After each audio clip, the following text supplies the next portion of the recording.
Hey, this is Steve. I thought I'd post this reprise of a previous show about a case I did long ago, something I did that rankled a lot, but I thought it was a very important thing to be done. Peter Robinson had a voice through a coroner's inquest. The Forgotten Beating, the death of Peter Robinson. I want to tell you about a case that never left me. A case that forced me to dust off a tool of justice that Pulaski County hadn't used in nearly 100 years, the coroner's jury. The man's name was Peter Robinson. Peter wasn't a headline, he wasn't high profile, he was an elderly man living out his final years in a nursing home. That nursing home was supposed to be a place of care, but it became the place where his road to death began. He was beaten to death by another resident. Now here's the part that shook me.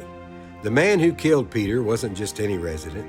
He was a state-placed mental health patient, a man with a violent history, and someone somewhere decided that putting him in a nursing home with vulnerable elders was okay.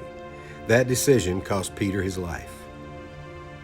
When I arrived at the morgue as the coroner and I looked at Peter's body, I saw more than just signs of trauma. I saw failure, systemic failure, a broken chain of accountability stretching from the state to that facility. And I knew then that this death couldn't just disappear into paperwork.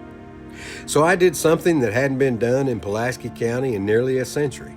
I empaneled a coroner's jury. 6 citizens sat down to listen, to ask questions, to examine the facts. It was swift and it was just. The jury returned a verdict of homicide. But this was never about a legal label. It was about truth, about giving Peter Robinson a voice, about shining a light on the cracks in our system, and about reminding the state that no one gets to quietly move on after a death like Peter's. No, Peter didn't get justice in life, but he got a verdict, and he got heard.